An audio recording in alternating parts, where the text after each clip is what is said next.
Shalom, salam sehat dan selamat pagi. Mari kita siapkan hati, jiwa, pikiran kita untuk mendengar firman Tuhan. Kita berdoa. Kami bersyukur dan berterima kasih kepada Engkau, ya Tuhan, atas kasih karunia-Mu, atas kasih setia-Mu, atas penyertaan-Mu kepada kami hari ini. Kami rindu akan firman-Mu. Berbicaralah Tuhan, kami sudah siap untuk mendengar. Dalam nama Yesus Kristus kami berdoa dan bersyukur. Amin. Nah, renungan kita hari ini Kamis tanggal 24 November 2022 tertulis dalam buku Yesaya pasal 35 ayat 4. Demikian firman Tuhan, katakanlah kepada orang yang tawar hati, kuatkanlah hati, janganlah takut. Lihatlah, Allahmu akan datang dengan pembalasan dan dengan ganjaran Allah. Dia sendiri datang menyelamatkan kamu. Demikian firman Tuhan. Kuatkanlah hati, jangan takut. Bapak, Ibu, Saudara yang dikasihi Yesus Kristus, kenapa kita harus takut? Kenapa kita harus takut? Karena tidak sedikit di antara kita membayang-bayangkan atau memikir-mikirkan apa yang akan terjadi. Yang kita pikirkan adalah akan ada bahaya, akan ada kecuraman, akan ada resesi, akan ada yang membuat kita khawatir. Sebenarnya kalau kita sadari akibat daripada ketakutan itu, ada banyak perubahan dalam diri kita. Semangat kita menurun. Selera makan kita juga mungkin menurun. Tidak bisa tidur. Tidak ada gairah untuk berbuat. Hopeless, tidak ada harapan. Tetapi kalau kita memahami atau kita pandai, ketakutan itu kita jadikan suatu antisipasi, yaitu mempersiapkan diri kita dalam segala hal. Misalnya, bahaya apa yang kita bayangkan terjadi, kita persiapkan diri kita untuk mengatasi hal tersebut. Tetapi tidak banyak orang melakukan seperti ini. Dalam hal ini, bagaimana kita mengatasi ketakutan? Bagaimana kita mengatasi ketakutan? Ayat hari ini berpesan kepada kita. Yang pertama adalah kuatkanlah hati.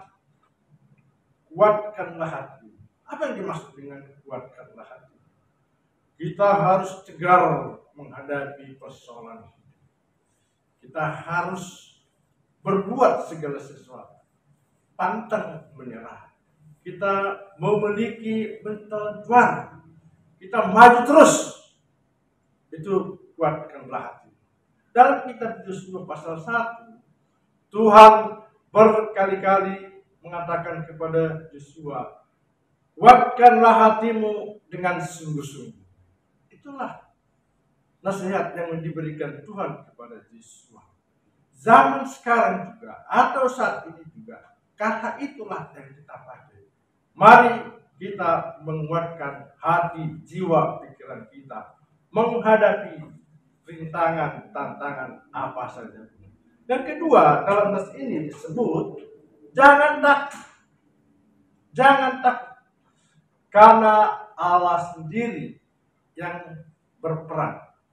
Karena Allah sendiri yang peduli sama kita. Karena Allah sendiri akan mengambil alih segala persoalan kita. Ia sendiri menyelamatkan kita. Kalau kita perhatikan perikop nas ini, Yesaya pasal 35, pada saat itu orang Israel berada di pembuangan Babilonia. Kita tahu sama-sama bahwa pada saat pembuangan hampir semua itu hopeless, no hope, tidak ada harapan, putus asa, tawar hati. Akan tetapi Tuhan kita yang peduli, yang mengasihi kita, dialah yang berperan Dialah yang berinisiatif menyelamatkan umatnya. Dia sendiri menyelamatkan umat. Kalau kita perhadapkan zaman sekarang, masa kini, ketakutan apa yang kita alami?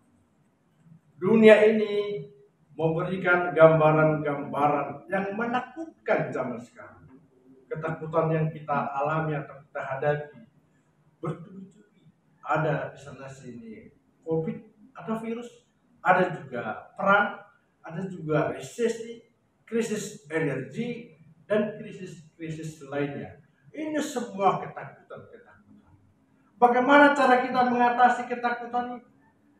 Apa cara kita? Jawabnya hanya satu, itu kita memiliki Yesus Kristus. Dia sanggup mengatasi segala permasalahan, segala pergumulan hidup kita. Datanglah kepada Yesus. Dengarlah suaranya. Segala pergumulan hidup, rintangan, tantangan, hambatan, apapun itu, percaya saja sama Yesus Kristus. Dia pasti mengambil alih, dia pasti peduli, dia pasti menolong kita. Karena kita adalah Yesus, bagian daripada Yesus atau tubuh Yesus sendiri. Lalu apa tindakan kita untuk datang kepada Yesus? Kita bisa dengan sehari-hari membaca firman Tuhan dan memiliki komitmen. Kita baca firman Tuhan per hari, ya paling sedikit 2 bab lah atau 2 pasal. Dan itu terus-menerus kita lakukan hingga membaca Alkitab dari Kejadian hingga Wahyu tuntas dalam beberapa bulan atau 1 tahun. Dan itulah berkali-kali kita baca atau itulah berkali-kali kita lakukan. Kenapa demikian? Karena firman Tuhan itu adalah kehidupan kita, bagian kita. Firman Tuhan itulah alat kita untuk melawan musuh. Yang kedua adalah mendengar firman Tuhan. Kenapa harus mendengar? Karena iman timbul dengan pendengaran dan pendengaran firman Kristus. Iman dapat mengalahkan dunia. Atau kita bisa menang dengan iman kepada Yesus Kristus. Supaya iman kita bertumbuh atau iman kita semakin teguh dan semakin teguh, kuncinya adalah kita mendengar dan mendengar firman Tuhan. Jangan mendengar firman Tuhan itu sambil lalu atau waktu-waktu senggang atau waktu-waktu yang tersisa. Tidak boleh. Harus ada komitmen. Mendengar firman Tuhan itu harus kita utamakan dalam hidup kita. Yang ketiga adalah berdoa. Berdoa setiap saat. Dalam doa kita mengkomunikasikan segala pergumulan kita kepada Yesus Kristus. Roh Kudus akan membantu kita dalam kelemahan kita untuk menyampaikan keluhan-keluhan yang ada sama kita kepada Allah Bapa di surga. Yang keempat, yang paling utama adalah setelah kita melakukan pembacaan firman Tuhan, mendengar dan berdoa, lakukan pekerjaan kita. Kita harus berbuat, kita harus maju terus, tidak boleh mundur. Karena apa?